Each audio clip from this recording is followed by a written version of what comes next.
Welcome All back. right. Welcome back. Oh, we live? We good? Yeah, we're Welcome back live. to We live. episode 434 of the Purple Rain podcast, the Minnesota Vikings preview edition, 434, Alex Collins edition, rest in peace, Keaton Mitchell edition, um, Jalen Parmley, Bernard Scott, Lorenzo Taliaferro, rest in peace. Goodness gracious, Ricky Williams and Tyson Williams edition of the Purple Rain podcast. Thank you for coming through on this Thursday evening, this Friday Eve edition episode. You can follow us here on Instagram at the Purple Rain podcast. This guy here on Instagram or on X at Sutton Def. Me, Instagram, simply as10.prod, X simply as10. And yes, it is the Vikings preview edition. We have one more of these Purple Rain preseason previews. It's a mouthful to say right there until we are back to the regular season. But yes, it's been the back-to-back joint practices, which honestly for me have felt like games. The amount of information we're getting, the amount of just videos we're getting, it really feels like a game out there since it's against different teams. But yeah, Sutton, how are you doing? Obviously, we've been kind of bombarded with Ravens news this past 48 hours, and it's been nonstop, honestly. Good and bad. Man, have we? I mean, what did you just say before you said Purple Rain preview? It was a tongue twister. Purple Rain preseason preview. Yeah, Purple Rain preseason preview. Try saying that fast 3 times out yeah. loud. It'll definitely trip you up. But no, I'm feeling good, man. I'm feeling good. Chat is here. Stretch 52. A member is in the house. What's going on, Stretch? Ashley says good evening. What's going on, Ashley? Another member in the chat. Thank you all for coming through.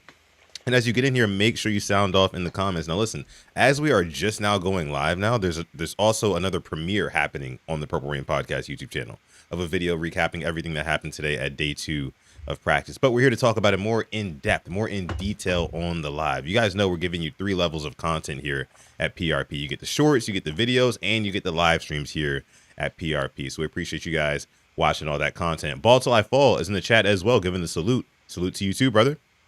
So Alex, I think we should just go ahead and get into it. Let's break the ice with this Yeah. though. I Okay. haven't talked to you about, this whole Daniel FAALELE nonsense. Okay, I'm just gonna give you the floor. John Harbaugh and Joe Sheen decided to trade off FAALELE to the Jaguars. What did you feel about that? I wanted to stop talking about John Harbaugh because I guess I look like a bitter ex, and I understand that. I am. But I got called out for it on Twitter, which I fully own it. I probably should stop talking about him, but um, he put me through hell last year, and I think I maybe should go to not rehab for therapy for that. When somebody does you wrong, you want to talk about it. But when you see stuff like this happen, Yeah. and maybe this isn't the right analogy, maybe it's not, but for say, let's say you're with somebody in a relationship, and they don't do things for you. They don't maybe show you off. They don't not even give you gifts, but just kind of show you attention in the way you want to be shown that attention, and they go to someone else, and they're doing everything you asked in that other relationship, and you're Mm. like, hold up, why couldn't you do that for me? Yeah. And Spitting facts. we are here documented for the past 12 months, 14 months, hell, maybe 24 months, 2 years, wondering what did number 77 have to do to get benched, for somebody else to play in front of him, for him maybe to get cut, to get traded. And it took, what, 13 snaps in Yeah, New York for him to get traded? that's it. And now I sat back, I'm like, okay, he was buddy-buddy with Bishotti here. He doesn't have nearly the same power he had, here in Baltimore that he does in New York. But I know he has power. I know he does have power. But it makes you wonder, man, what did the Giants say when they said, we're trading your bastardized son? 'Cause that's really what it was. He was just the Harbaugh's adopted son for Lele, and now he's gone in Jacksonville to cover Patrick McCarr, who went on the IR. A Raven taking over for a Raven, ex-Raven Yeah. taking over for ex-Raven. And like I said, I don't want to sound like a bitter ex, but we were asking for this for how long, and the fact it happens there so quick, and the fact they got a 6th round pick for him, Right. And the fact I don't know who I'm that more mad at. Jacksonville for giving up capital, or the Giants for trading him a 6th round pick. yeah. Like Shannon Sharp said, he couldn't block the sun out of his eyes, and he couldn't. I don't get it, and I'm annoyed by it, mad by it. John, oh man, I'm not even gonna say the words I want to say, but it just makes no sense. It makes Yeah. no sense. Like Stretch 52 says in the chat, the 77 situation is diabolical. It It is. absolutely is. What's going on, Stretch 626 also in the chat. I see Miss Fancy Pants also in the chat. More members here. Shout out to y'all. Shout out to all of our members here on the channel. But no, yeah, you're absolutely right. Just because with the amount of gaslighting that we had to deal with from John Harbaugh when he was asked repeatedly from beat writers, from just the Ravens media, hey, I mean, how are you guys feeling about the offensive line? It doesn't seem like they're performing up to snuff. And Lamar Jackson, he seems a little bit rattled, and his eyes are coming down. He doesn't look comfortable out there, right? And John Harbaugh steady told us, hey, no, everything's fine. Offensive line looks good to me. We got gaslit like that for 2 years just for him to get in this new relationship, much like you just said, Alex, and display the exact type of behaviors that we would have wanted to see the past 2 years when he was with us. So yeah, I'm gonna own it. I'm the bitter X. I'm gonna own it. Okay. I said it yesterday. F Harbaugh. I'm not gonna go to the full list today because I'm not feeling as spicy as I was yesterday. Okay, but it's still F Harbaugh over here. Glad we got that out of the way. Yeah. Now, it's just it just doesn't sit right. It just doesn't sit right. And I think we play the Jaguars week 9. I want to say. Oh yeah, in Baltimore, I want to go to that game now just because. Yeah. I need to see Travis Jones putting hands on Daniel FAALELE. I need to see Nnamdi Madubuike putting hands. I need to see Calais Campbell putting hands on Daniel FAALELE. I mean, and not even just because.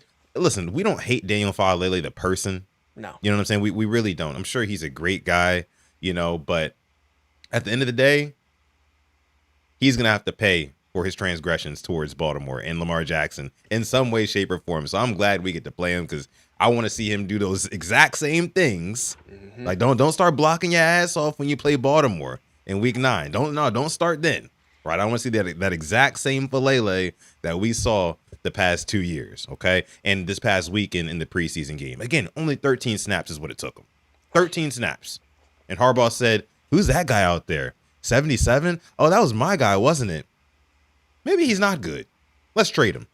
Like just nasty work. They saw Jackson Dart get sacked one time, but we saw Lamar get hurt a couple of times.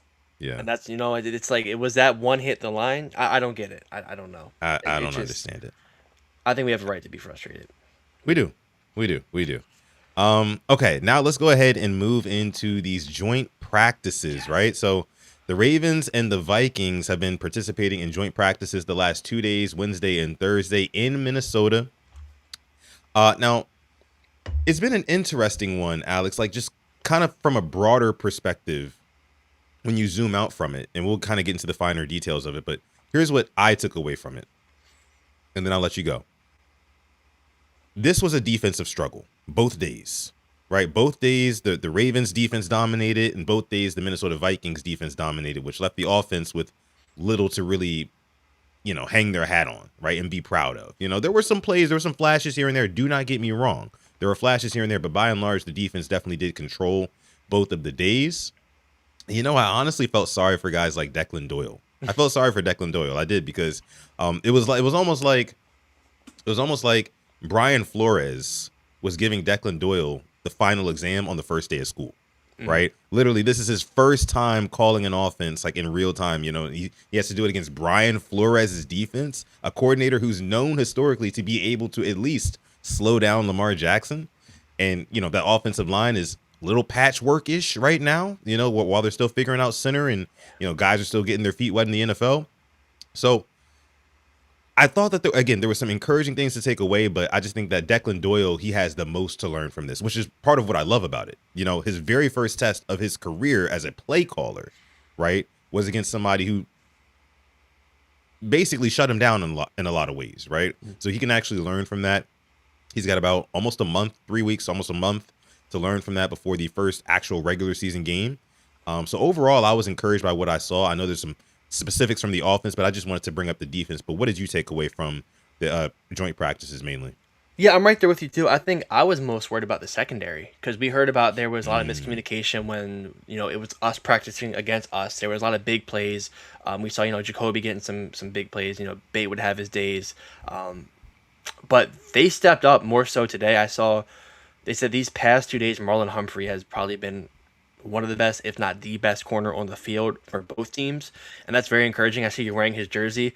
I think he's a player that a lot of people crossed off, and you had your reasons to. I think after last year, and then you had um, just the beginning of this camp. You heard Jacoby was making plays on him, and then you have uh, he was getting beat a lot, but it's very encouraging to know that our guys were going one on one. I think the biggest thing we saw was Justin Jefferson beating Bilal Kone on a one on one, which was like 5 or 6 seconds long. Which I'm not mad at that for our fifth or sixth string corner going on Yeah. Justin Jefferson, a top three receiver in the league. Come on now. But you bring up Declan Doyle. I don't want to put too much stock in the offense, mainly because there are fans that can record the 11 on 11s, and I don't think they want to show everything right now. I think it's pretty vanilla, and I'm not too mad at that. That's maybe me just being delusional, but we never got the type of videos we got in Baltimore that we got here in Minnesota. We were Yeah. seeing full on, like I said, 11 on 11s. Might as well have been a preseason game out there. So I don't think we want to show his cards August 20th.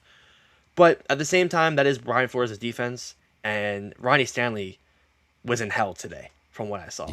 Yeah. Alice Turner had his Ooh. ass in hell. I think 3 sacks he gave up. But Yeah. on the other side, Trey Hendrickson had 3 sacks as well, like you said. So defenses definitely were dominating. And then you see here Jacoby Lane with this great touchdown, which I know it's practice, but now it's against another team. It's not Yeah. against his boys in the purple. It's against a different team in purple. So you're allowed to get a little hyped up even after the first preseason game. But all in all, I think this was a very, very productive 2 days. Minimal fights compared to, you saw the Saints and Cowboys. Oh, I did not. No. They got into 7 fights during their joint Oh, practice. Like they sheesh. had Brock Rechsteiner, Bronson's brother, suplex somebody. You had helmets being thrown. You had straight punches being thrown. And here the most was maybe one punch by Keon Martin. Right. For the heat being turned up, for it being this competitive, I'm not mad at that. But overall, I mean, Vikings have a lot of premium players, a lot of talent, probably maybe one of the best receiving trios in the league, and we held our own. So, good for both sides, and I'm really glad we got to get this done. And the one I word we'll talk about, but more so, I mean, it was good for both teams. Yeah, definitely very productive for both teams. I think that both teams really learned a lot about themselves, and I'm only really concerned about the Ravens, so I, it's mainly the offense for me, and most importantly, that offensive line. You kind of alluded to what we'll get to later on the show, but I do want to talk about. Well, first of all, let me give a shout out because you mentioned it too. The Vikings fans who were there in attendance, they were holding us down. They were holding us down. Like this video right here, this clip right here is coming from a guy who's like literally probably holding his phone in his lap, trying not to get, swatted by one of the agents who were out there trying to stop people from recording. And he gets like a perfect angle here of some of these plays, some of these red zone plays. And apparently red zone work was the focus of today, right? And I thought it was going to be interesting to see how going from day one to day two, how both offenses just, bounced back, how they looked. And honestly, things look relatively the same from all the reports I saw, all the clips I saw, things look the same, but they did focus heavily in the red zone. Mm-hmm. And in the red zone, I think one thing that was super encouraging to see, you kind of mentioned it, you hinted at it, Jacoby Lane. Jacoby Lane in the red zone, whether it be 11 on 11 or 7 on 7, he is a legit threat, a dominant threat. And he had 2 plays. One came in 7 on 7 where he runs a fade route and he basically just walls off the defender. And that's something that I love about Jacoby Lane. Like with his length, like with his body size, right? He's able to create a wall between the defender and the ball, right? Normally with like smaller wide receivers, you can kind of blanket them at the catch point, right? But with Jacoby, you can't do that at all. He kind of just walls you off. It's kind of like a box you out sort of thing. And that's what you get out of bigger receivers. And he goes up and he makes the play.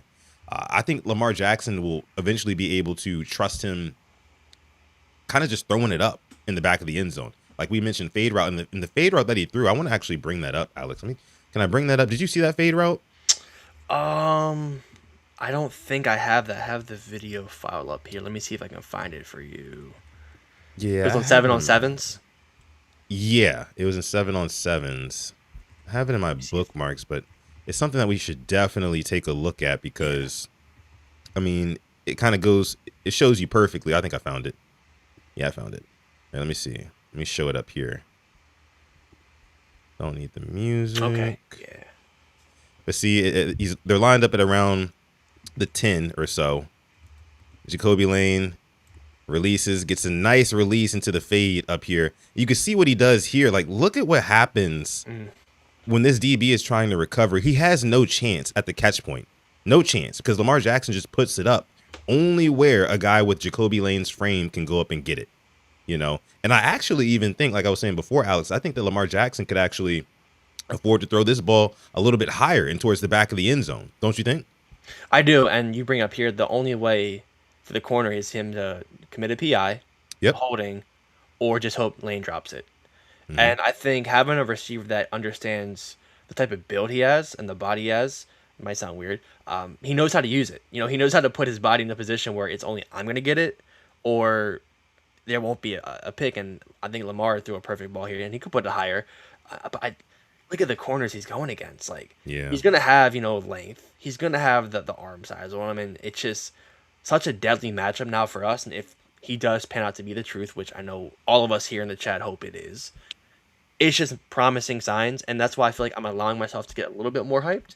Because before, it's one thing when Ravens on Ravens. You don't want to hurt your own guys.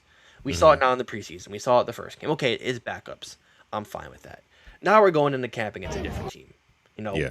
Guys fighting for their jobs, fighting for their spots, and he's still doing it. I think this is a play here, I think, where he might toe tap it in the back of the end zone. Yep. 11 on 11. Yep. Runs a nice little dig Finds inside space. there. Whew. Man. Put it in his catch radius is out there. Put it in that radius. He's going to come down with it. I mean, and his I think- radius is like the freaking. It's Right. It's huge. Like you could put it like damn near anywhere in his vicinity. He's gonna go out there and pluck the ball out of the sky, right? And even yesterday, the over the shoulder going deep, like it's making me believe he won't just be that red zone guy. He can help you get down the field as well. And straight hands right there. That's what we love to see, not body catching. I know that's a big thing I'm a proponent of. I want to see it, and that's where it's at. So Jacoby Lane, keep it up. Hopefully we get to see maybe a drive or two of him tomorrow. And Travels, thank you for dropping the sub right there. Hopefully we can see him. Saturday. And I don't think he'll play nearly as long as he did against the Eagles.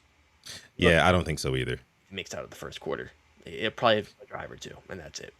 Yeah, I would give it about, I'd say just one quarter flat. However many drives that is. 2-3 drives, and he's done for the day, which would make sense. It makes sense.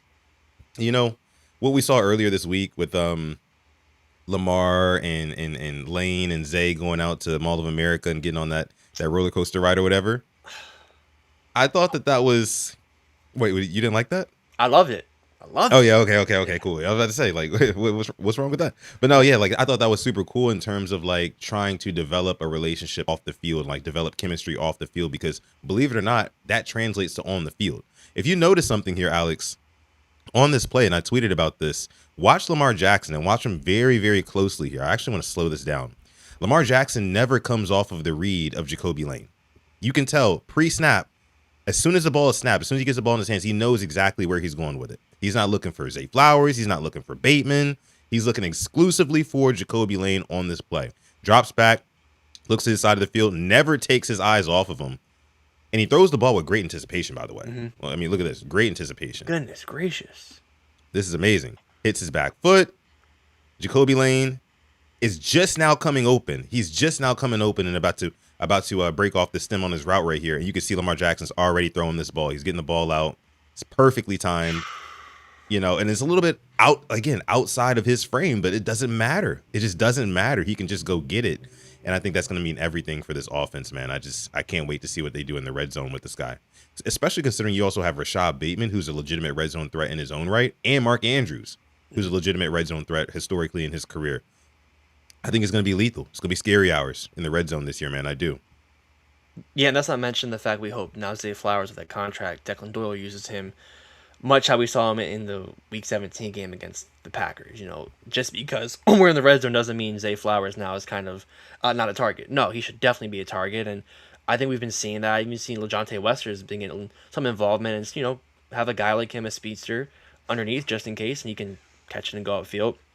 And then even right here, this Kyle Hamilton rep was just unbelievable. Broke it up, and then this is a great breakup too by Cheeto Bay. Yeah. Jettas, Addison, and Jawan Jennings. Doubt you're going to play three receivers better than them all year.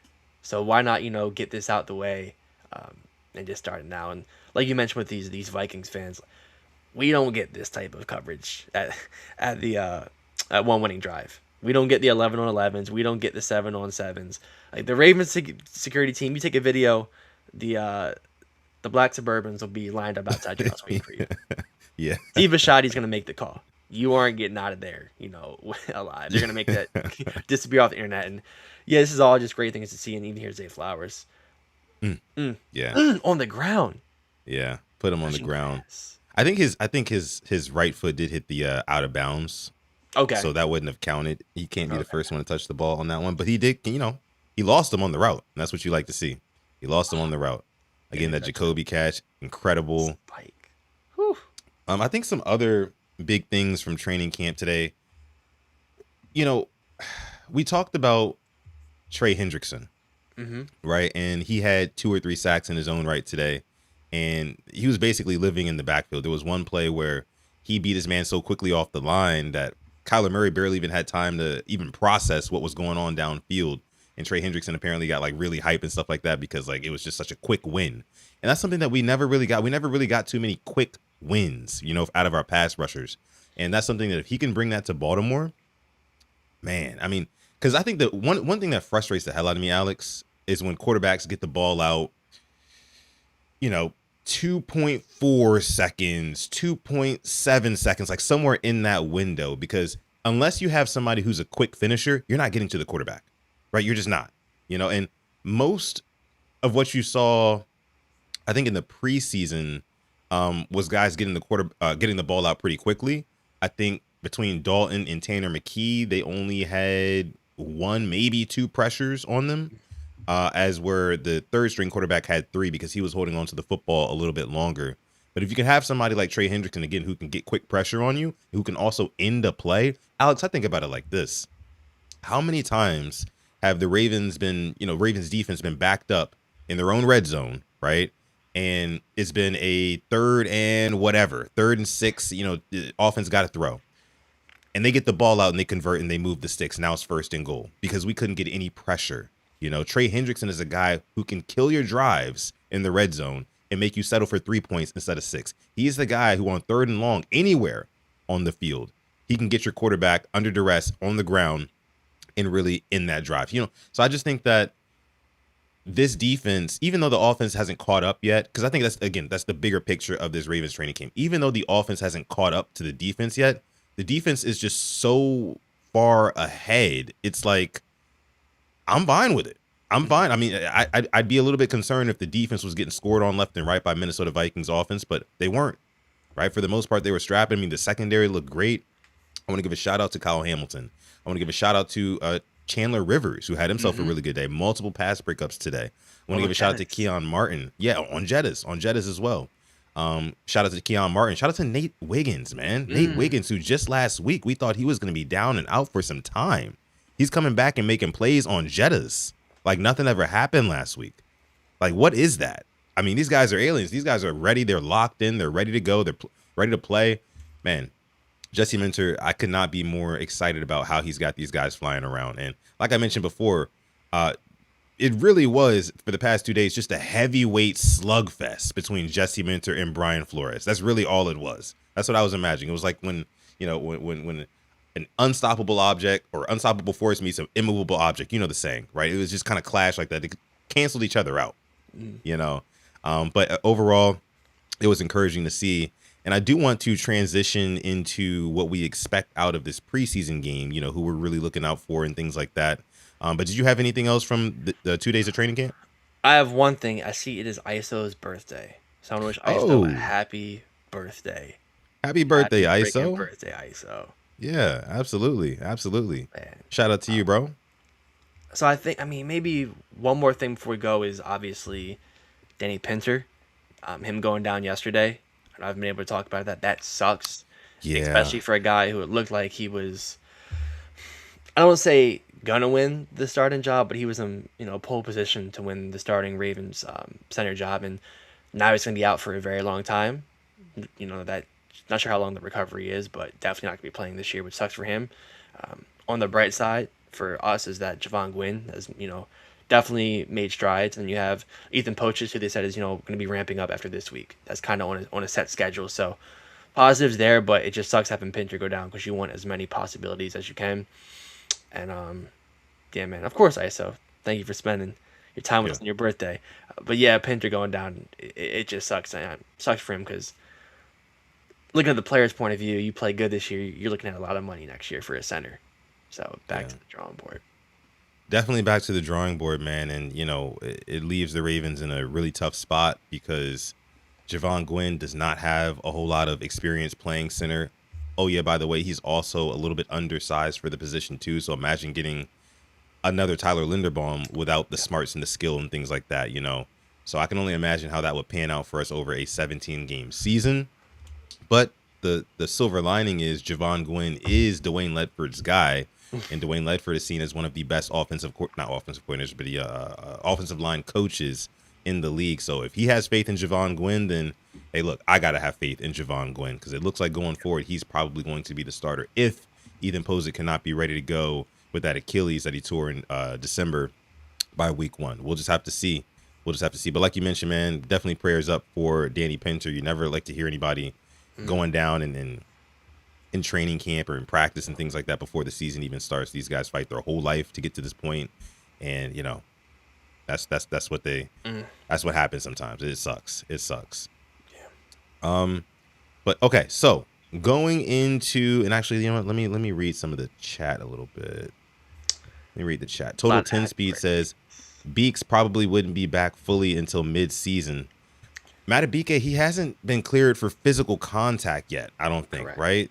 So at this rate, with only, 3 weeks and some change until the first regular season game, I don't think he's on track to play week 1, Alex. I think that he doesn't make his debut until maybe when the Ravens get back from Brazil, because I think week 2 would be a little bit too soon for the home opener if it's not going to happen then. I don't know, man. I don't know. It's I don't want to say I'm concerned about it, Right. but if I were a betting man and I placed money on him starting week 1, I would be concerned about it, Yeah. I don't think he'll be ready week 1. Yeah. I'm going to go, he'll miss the first 4 games. He'll be back against the Browns, week 5, a first divisional game, October 18th, 1 o'clock p.m. If not, October 25th, the week after against the Bengals. I just don't see a point in risking it. He hasn't even, ramped up to, full-on contact. I know he's pads on now. He's been doing more and more, but he hasn't been out there against, another human being. So I don't even really need to see the point of rushing it back right now. Obviously, our first couple of games, we could use him against the Colts, Jonathan Taylor, The Saints now, they're going to be down Kamara and Jordan Tyson. The Cowboys, their run game really doesn't scare me. And then the Titans. So Falcons obviously have Bijan. I just still think it'd be best to keep him out 2 more months. Obviously, it all could change, but with what he was dealing with, it's just way too severe for me. Just, calm down. He'll be back mid-season. I think that's probably what's best for both parties. Yeah. Let me see who else we got in the chat here. Miss Fancy Pants in the chat, a member. Shout out to you, Miss Fancy. Also, Tila, the gold standard member and a moderator in the chat. Don't play with her. Shout out to Tila. Thank you for coming through. God's Favorites in the chat as well. What's going on, God's Favorite? Another member in the chat. Shout out. Let me see. Nike's 4444 says Aaron Rodgers is toast. Did something happen with Aaron Rodgers? Or he's just talking about defense. This defense. Yeah, this defense is serious. It is serious this season, man. Let me see what else we got here before we move into what we expect. Oh, did you hear about after the training camp? Well, actually, I got 2 questions for you, Alex. Okay. First one is this. Who would you say has been the Ravens' best pass catcher in training camp thus far? I feel like Jacoby Lane or Bateman. Honestly, one of those 2. Tight ends, they haven't been given, a lot of love. I saw Cuevas had a great catch yesterday, by the way. Didn't like the way he hit the ground. Yeah. We haven't heard anything good about the tight ends in training camp. We've seen it in game. Feels like Jacoby's making a play every day. Bate, obviously, he's been producing. We know Zay makes his plays, but I'm probably going to go Jacoby or Bateman. Probably Jacoby 1, Bateman 2. Mm, mm. Yeah. For me, I'd probably go with Rashad Bateman 1, Jacoby Lane 2. And I understand that Jacoby Lane has been making pretty much a play a day, but to be honest with you, so is Rashad Bateman. And when you look at some of Rashad Bateman's highlights from training camp, like some of the videos you posted yesterday, or reposted on X, just how crisp his route running looks right now, right? Like, and just how polished he looks. Like Jacoby Lane, he looks like a very, very good raw talent, and that's what makes me so excited for him going forward, because if he can kind of develop and hone some of his skills, he's going to be a dominant receiver in this league and probably end up being the Ravens wide receiver 1. But from what I'm seeing so far, it's like Rashad Bateman, like his game is just, it's so refined. It's so refined. Like at the catch point, he's great. Route running, he's great. He's got great speed. Like just separating, he's awesome. Everything has impressed me so far, and he hasn't gotten the opportunity, of course, to play in the preseason games, but he's looking good. He looked good in the joint practices. He had a touchdown today in 7-on-7.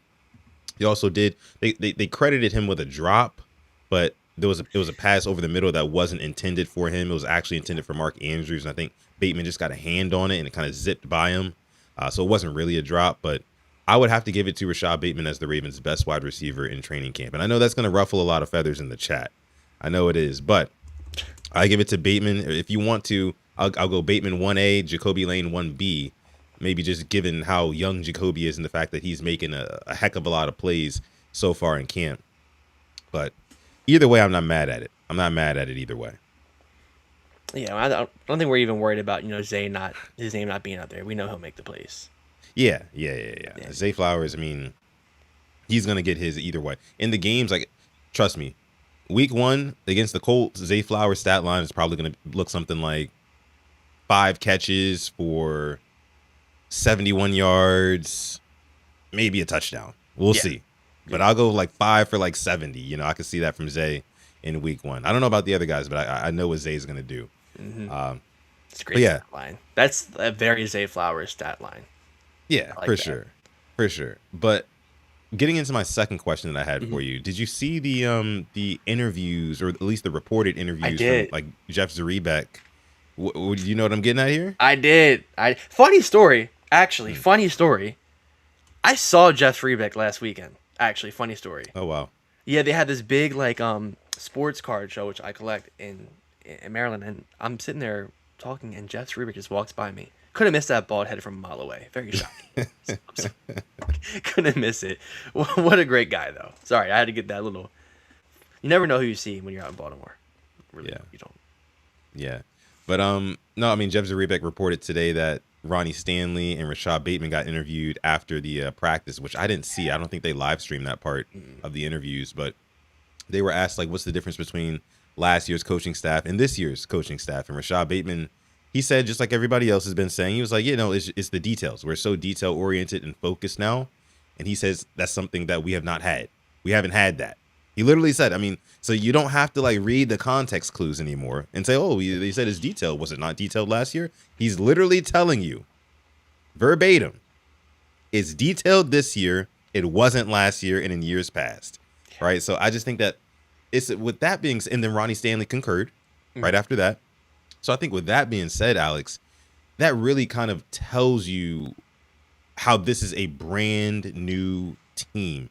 And what really kind of throws me off when I listen to like ESPN and like Fox Sports 1, NFL Network and stuff like that, a lot of those guys talk like it's the same old Ravens.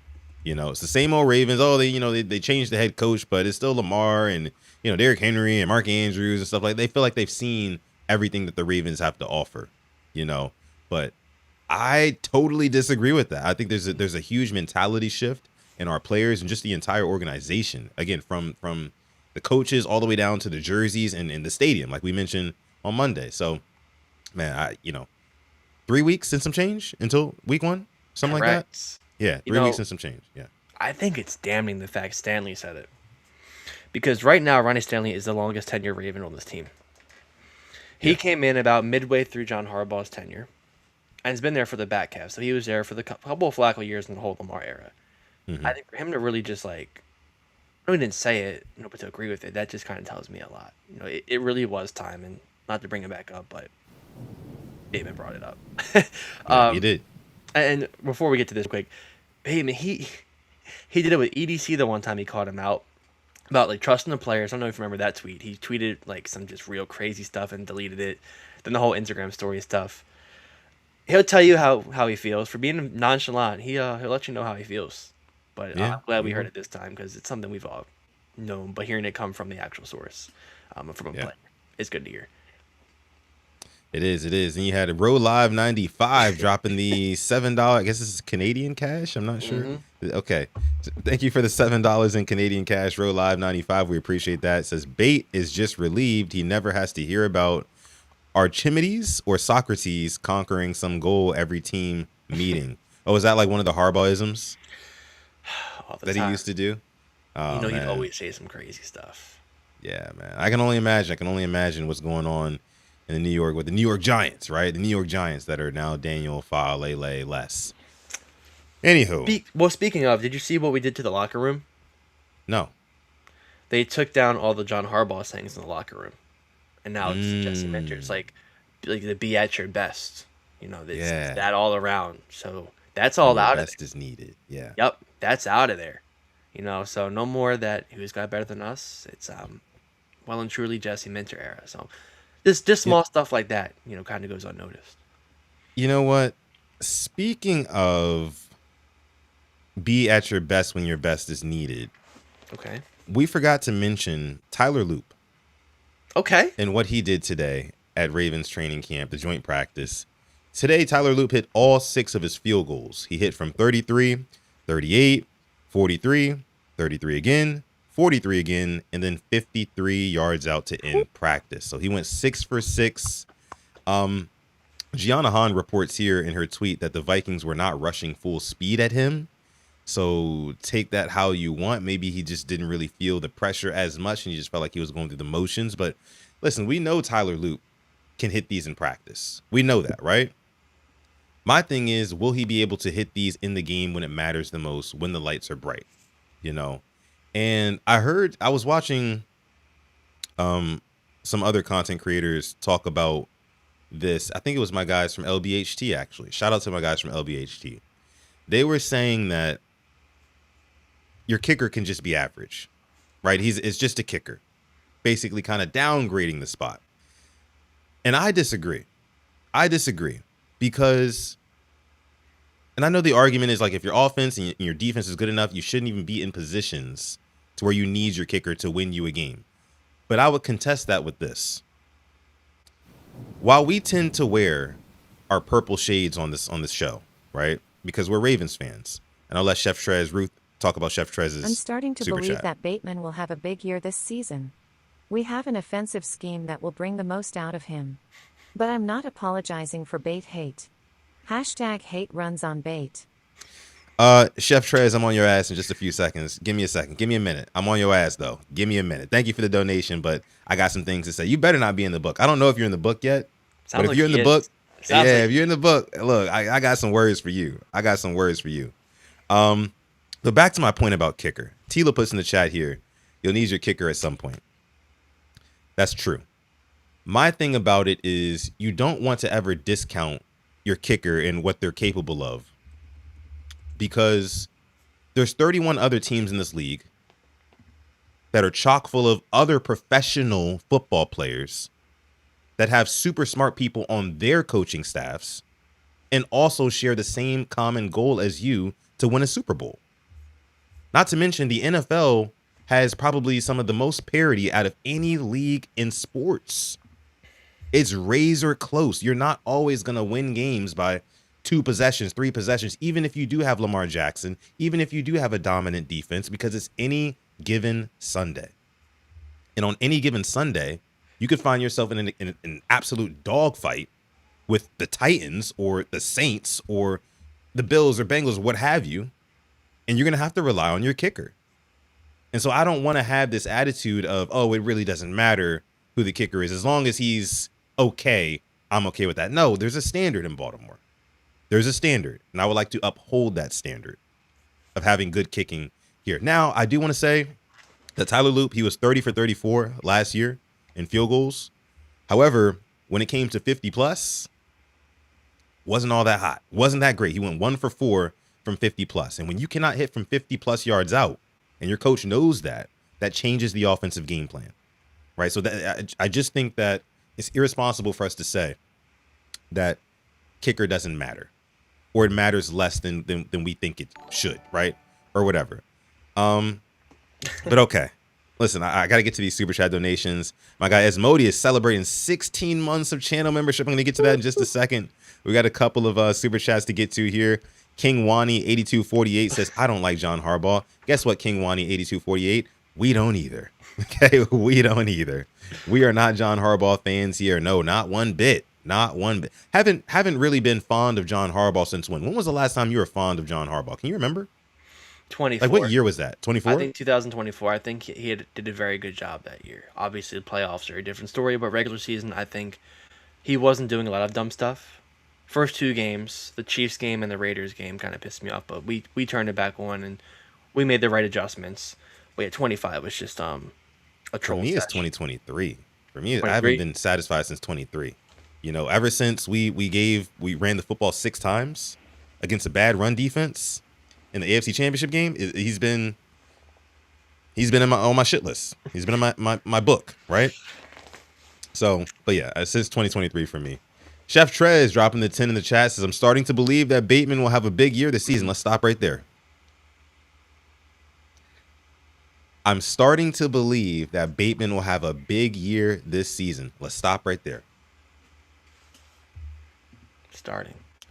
Now, Alex, I don't know if you've noticed the same thing that I have when it comes to the Rashad Bateman talk. But there's been a lot of bass removed from the voices that have been hating on Rashad Bateman over the course of this offseason. A lot of people on the interwebs, on your Reddit forums, on your Twitter, right? They're talking about Bateman in a real favorable light now. When they were just writing him up, oh, trade him. He sucks. He can't play. This, that, and the third. So now the narrative is changing in real time. And guess what? It's beautiful to see. It's beautiful to see. Brother Chef Trez, shout out to you. But you staying in that book. Sorry, you got to stay on that side. Is he in the book? Stay on that He's side, in there. brother. You know what? Let me check. Let me double check. While you're checking, He says, yeah, go ahead. Go ahead. I got told, actually, I don't know how you're doing the show right now, because I got told yesterday that I'm not a real person for that Bateman tweet I said. I'm not a real person because I like a receiver. And I'm not going to call the guy out. Brother, you're repping. He was repping Tyler Huntley. Brother, you're repping a backup quarterback. God forbid I'm repping a starting receiver. Come on now, yeah. And people, they'll call you crazy for. I made a tweet yesterday. I said that Lamar Jackson's slight mechanic change. I don't know if you saw that. His mechanic change will help Rashad Bateman be better because Rashad Bateman plays more on time. Declan Doyle's trying to get Lamar Jackson to play more on time, get the ball out quicker. That's going to benefit Bateman.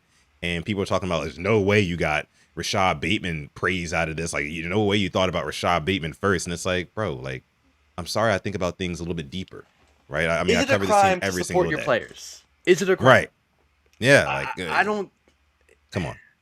I don't know. It just feels like there's like different. It's like a civil war to some sorts. You're either Team A or Team B. Yeah. Yeah. And I want to hug them both. That's a product of the off season. You're going to have off season civil wars within fan bases when you have a player who's like kind of polarizing, a guy who's like kind of 50-50, like, okay, is he really good or is he not really good? Some people are going to be on two sides of the fence. When the season comes around and we're having games and like the bullets are flying, like when I mean bullets, I mean like week 1 and now it's week 6 and now it's because the NFL season flies by. There's just so much information and so much going on. You don't have time but to do anything else but unite as a fan base while the season's on, But in the off season, you do have time to start little civil wars between each other. And that's what we've been doing. It's been a lot of fun. I'm not going to lie to you. It's all in good fun. It's sports at the end of the day. Don't take it too seriously. But Chef Trez continues here by saying we have an offensive scheme that will bring the most out of him, but I'm not apologizing for the bait hate. Hate runs on bait. I like that. Hate That's runs on actually deep. funny. That's I actually do like funny. that a lot. I do want to touch on what you said about Tyler Loop. I feel Oh, like real quick. I gotta bring up Asmodeus. He's celebrating 16 months of channel membership. Let's bring that up real quick. Let me see. Asmodeus, thank you so much. Celebrating 16 months of channel membership. He's already a gold status. He's been a gold status member for 4 months now. Thank you so much. Says if he becomes available, I want us to bring in Kansi Matsuzawa from Vegas. Also keep me in the book, but I'm looking better at Bateman begrudgingly. see, look. The narrative is changing in real time. The base is leaving their voices. I love it. Thank you so much, Asmodeus. We appreciate you, brother. So go ahead. Asmodeus went the Yeah, go ahead. Tokyo Toe in Baltimore. That's his nickname. Mm, The Tokyo freaking Toe. And I have to agree with you. Kickers are still important. I mean, you look at the Ravens' 2 Super Bowl runs. Stover went 7 for 7 in 2000, and Tucker kicked the game winner in Denver.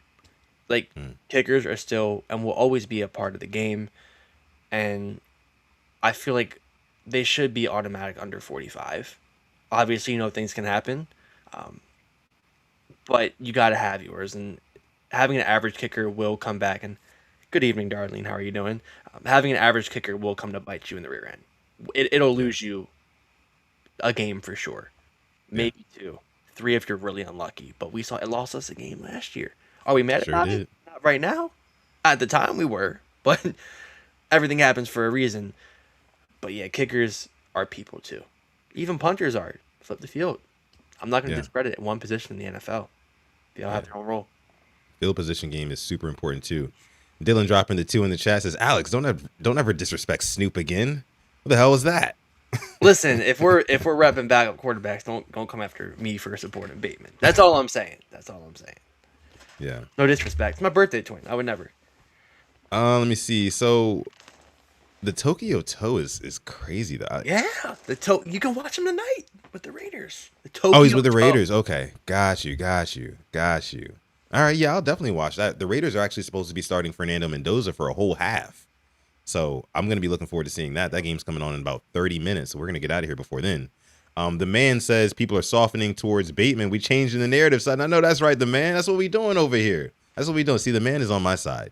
He's a Bate supporter, just like your boy, Bate believer.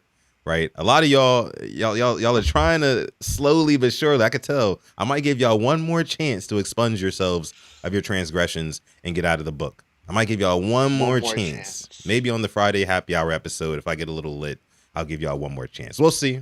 But okay. Spicy Rice says, I think Loop will be fine. I sure hope so, brother. I do. 30 for 34 that's above average. It really is. Obviously, you want to see kicks in higher leverage situations, which is what we have in the regular season, not the postseason. We don't want that to come down. I hate seeing a playoff game come down to the leg of a kicker. It sucks, but every position has a role. So It does.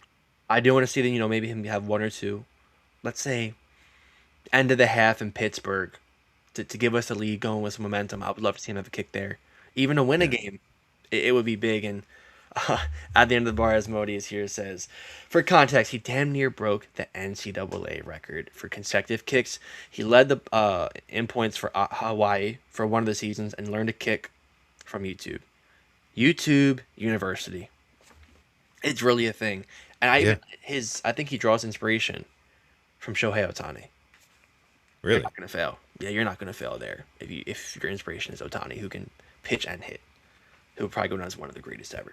So I mean, and like, well, again, what's his asking price? You know what I mean? Like, how much would this dude ask for? He might not even make the team.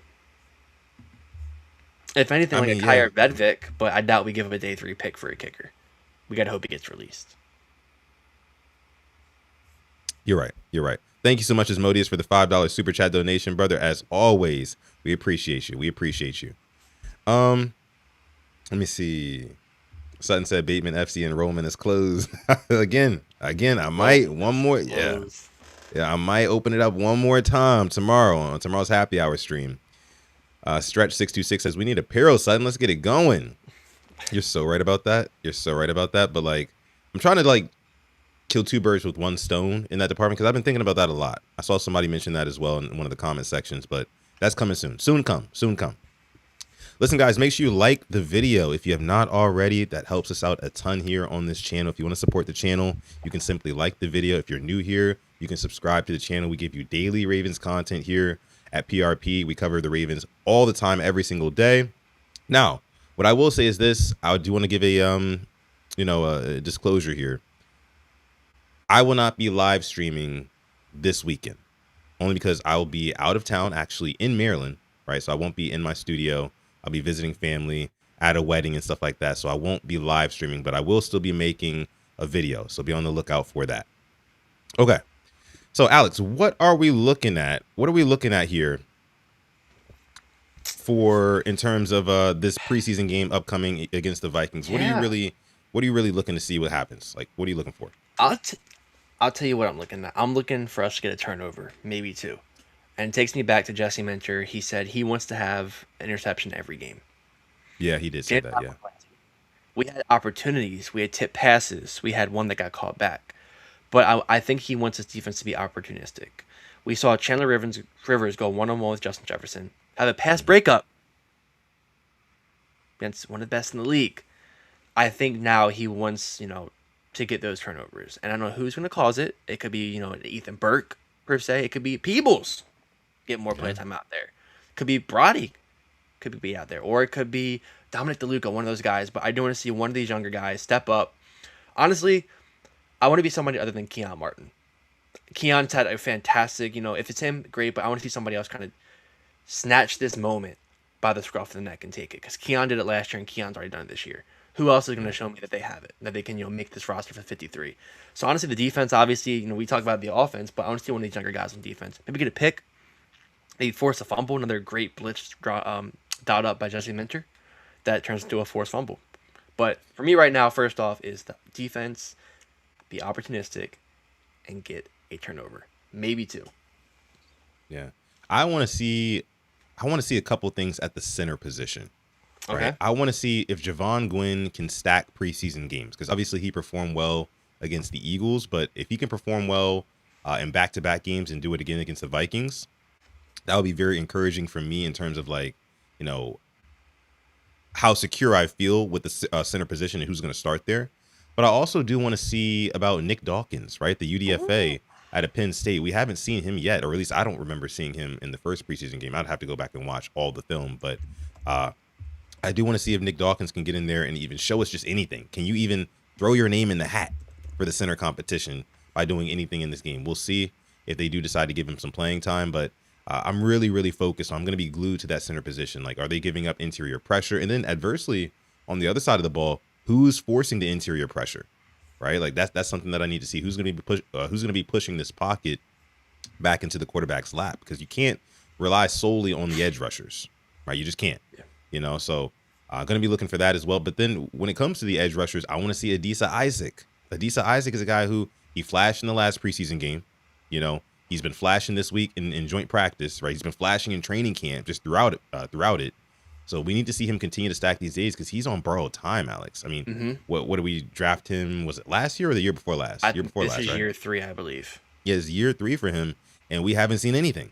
Yep. We had literally have not seen anything. So he can't afford to have bad games or have, put together too many bad practices in a row. He can't afford it, literally. So I need to see more from him. Let me see what you guys are saying here in the chat. Julian says, I want to see Mike Green get going. I agree with that, too. Yeah. He's been quiet. I need to see that. Yeah. Go ahead, Alex. And I'm trying to find out if Nick Dawkins did play last week. He played... Oh, he was in the field for 14 snaps. So he came in the fourth quarter. Just pulled it up, and he was at center. Oh, wow. Yeah, it says... Does it say if he allowed any pressures, or...? It does not. No, it does not. Gotta go back and watch the tape on that. I wish it would tell me. I'm here on the NFL Plus. But yeah, I guess since you brought the line on both offensive and defenses, I have to agree with that. I guess I'm gonna go to the receivers. Okay. I think, like I said, Jacoby Lane won't play much. Will Elijah Surratt have the amount of run he had last? I don't think he'll be playing into the third quarter. I think one half is safe. as much as we didn't like seeing guys on special teams, I did like seeing Elijah Surratt back there for punts, especially after the fumble. It's like, all right, you just fumbled. Let's throw you on a punt return. Here's a test. Be a goldfish. Have a 10-second memory. Go out there, catch the ball, field it, and go run. I love that. But I do really want to see LeJontay Wester get going. I feel like we've only seen that punt return in an actual game. I want to see what he can offer offensively, in the receiver position. And Xavier Guillory, he's somebody who I saw up close and personal, huge frame, huge body. Had a couple, I think, 2 catches last week. I'd like to see him get more of the ball. I guess defensively, I'm liking Dominic DeLuca. I do want to see him have another strong game because Teddy Buchanan, I hope he'll be playing week 1. He should be playing week 1. But it's Roquan, Teddy, and then Trenton. Jay Higgins going down with a concussion. I think he should be playing too. But if he can, or if he misses time, DeLuca, it's a great time for you. So a lot of guys that I'm looking forward to seeing play. And I wonder, is Kyler playing this week for the Vikings? Do we know? I know he played a drive last week, and then JJ had a couple of drives. No, I think because JJ McCarthy's going to start. Okay, he's cool. Going to start. Cool. Yeah. Okay. So Kyler's not going to play. So hopefully JJ serves up a nice just like meatball sub, and somebody's back there to pick it off. That's what I'm hoping for. Getting a little JJ McCarthy versus Tyler Huntley action. That'd be pretty cool to start the game. Not bad, right? Preseason just gets better and better. Like, I don't know, it just gets better and better.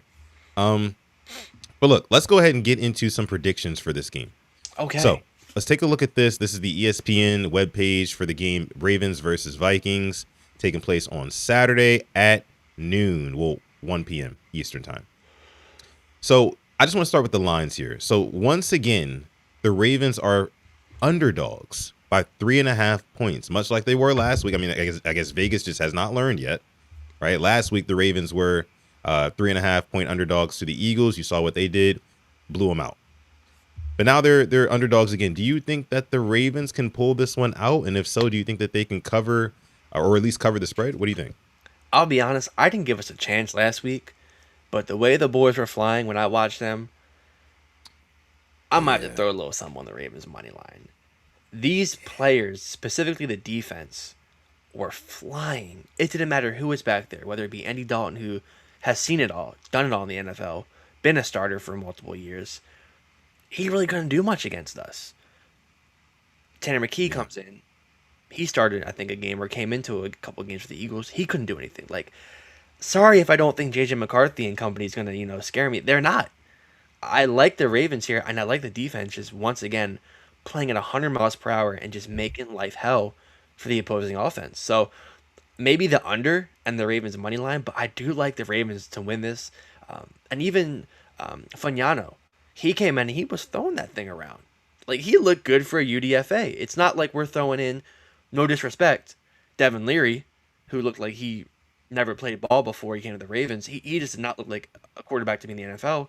But Fagnano, he shows I might be able to stick around on the practice squad or something. What's going on, Dre?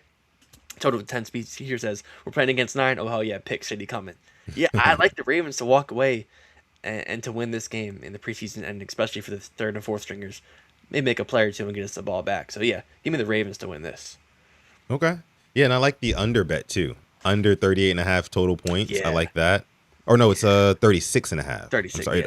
It opened at 38.5. Now it's at 36.5. 21-14 or something like that, I can see.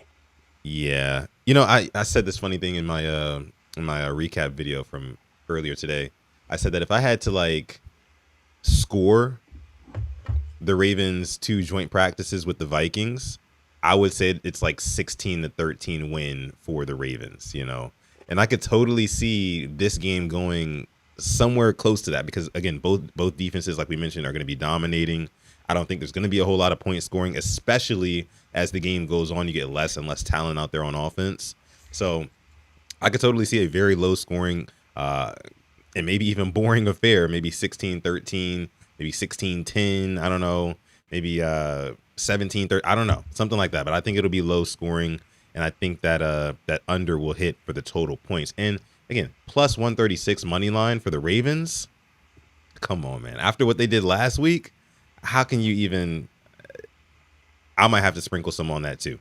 I might have, Mm-hmm. and yeah, I'm gonna be home so I can hit up the DraftKings too. I might have to Yep. sprinkle something on it. I Yep. might have to sprinkle Yep. something on it, Alex. I'm not gonna lie to you.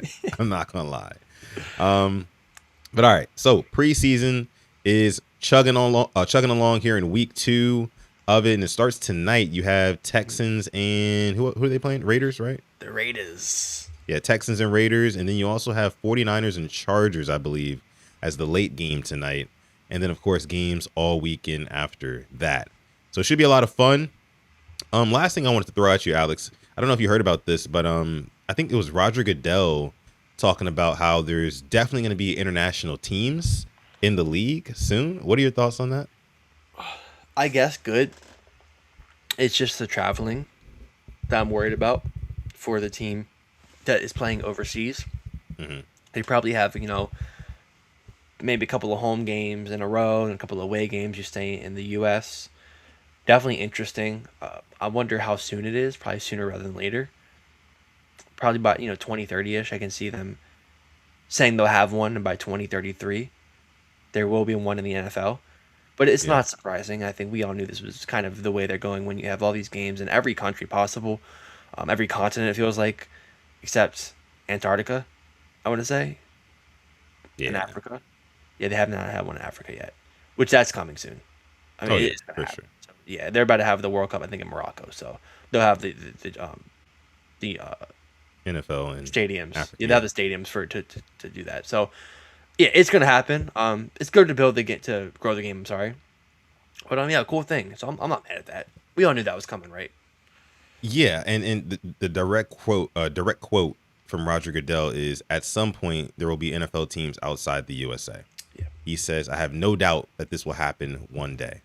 And I feel like what a lot of people miss in this conversation, Alex, is like, okay, exactly how do we want to do that? Like, what does that look like? Do we want to just add an expansion team, like an international team? Let's say we put one in London, and then let's say we put one in Brazil. I don't know. Um, and then are we just going to say, okay, assign one to each conference, AFC, NFC, and they're just going to be part of the draft, like players coming out of the college draft are just going to be able to get drafted to an international team and go overseas? I don't think that that would be the wise thing to do. You can't just ship out American players overseas and expect, those countries overseas to support those players because they don't look like them. Part of, like, the excitement of being able to support your team, like your country, is there's your countrymen on the field right there. So I think that they should have to, like, install some sort of rule where, like, at least 60 to 65% of your roster should be, like, native to that country or something like that. I think that that would be smart. I also think that in order to actually make this work, Alex, you have to start at the grassroots level. Right? If you're the NFL, you've got all these billions of dollars, right? Go to these other countries and talk to the schools. Get with the schools, right? And say, hey, look, can we get American football in you guys' program? How much is it going to cost? Cool. We'll provide all of this. Maybe you do it in certain areas just to get it started, but, like, you have to kind of plant that seed. Mm-hmm. That way you can actually have countrymen who, by the time they become 18, 19, 20, they're ready to play American football, and they're actually from Japan. They're actually from London. They're actually from Brazil. Like, that's what I would want to see. I don't want to see a bunch of American-born players playing overseas in countries that they don't give a damn about. You know what I mean? And I don't think anybody wants to see that. Yeah, I think they already have the camps over there. As for the shipping out, I mean, we see it in soccer. I see it in soccer. 16-year-olds in America getting bought by teams in Germany, and now you're 16 years old packing up. You played it in Charlotte, now you're going to Dusseldorf in Germany. Whole life Yeah. change. I mean, I could definitely see that happening with the NFL. It would suck, but it's a sport. But it'll be interesting how it works. Like you said, if it's one team in each conference, so what division do they go into? Are we going to have a Yeah. whole division, structure? I think maybe you could go two each. You have four new teams, and now you change up the conferences. Now you have 18 teams. You could have three divisions of six, like they had. I think they had three divisions of five. I think before the Ravens were, or no, when the Ravens came in. That was before the Jags and another team. I forget how it was before, but they could go to three divisions, and now, yeah, I'm getting a headache thinking about how you make that work. And Brandon Sears says it's an idea driven solely by greed, and you're 100% right. Yeah, for sure. If it ain't For broke, sure. don't fix it. It ain't broke the NFL. It's It's getting not. more popular. Even having the games overseas is cool. A team, that's gonna be tough, and you're gonna be stepping on people's toes. But you're gonna be making more money. If it doesn't make dollars, it won't make sense, and this will be making Right. dollars, so it makes a lot of sense. Yeah, and like let's not get it twisted. I mean, Brandon is exactly right here. Like it's not like they want to expand American football because they just want to give the gift of American football to Yeah. people around the world. That's not what it is, right? They want to be able to cash in on that. But either way, like you mentioned, if it makes dollars, it makes sense. They're gonna do it. Like they're going to try to do whatever they need to do to get a team overseas. And I'm just thinking about all the possible ways that they could and maybe should pull something like that off, right? Yeah. Let me see. April 123 says just start the new leagues in new countries, but have the NFL sponsor it in some fashion. Okay, They so just start had a whole that. new league. They Did had they? NFL Europe. Yeah, the Ravens had a team. Interesting. Man, I remember those teams back in Madden. I think James Harrison, when he was with the Ravens, played in that like developmental league. That's probably their best bet is maybe a developmental league over there, and see how that goes. Yeah, yeah. And then you could have like the winner of that play the winner of the XFL, and maybe have like a game between those two. I think that's a good start. But it's Yeah. you can't just thrust them right into the NFL. It's like taking, I don't want to compare it, but I mean, because you have to draft a player from each team. You have to have that draft. So we're gonna lose a player or two when that day comes, maybe a couple more. It'll be a weird day in the NFL, which so it may be further than I expect now thinking about it. But you have to at least get a seed planted overseas and know people will want to go to those games just for that Right. specific team. Yeah, definitely agree there. It's all about how you do it. And again, like we mentioned, you got to go grassroots with it. You can't just slop whatever you want over there. Like you got to make sure that you do it right. You got to do it right, man, or else people won't respect it. They won't respect it, So it is what it is. It's all for money, like Brandon said. But anyways, guys, we're going to go ahead and let you guys go here on this episode of the Purple Rain podcast. We thank you guys so much for coming through to this one, episode 434. We got more football action all weekend long. I cannot wait, Alex.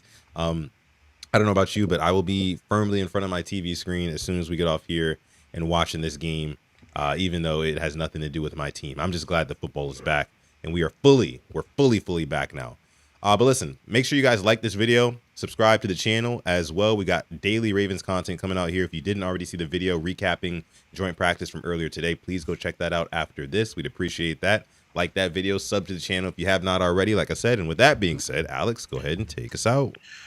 Thank you for coming through to episode 434 of the Purple Rain podcast. We love you. We appreciate you. And as always, stay positive and test negative. Yes. And never, ever forget, even on the rainiest of days, to call God. And may purple rain. Peace. And see you guys tomorrow in the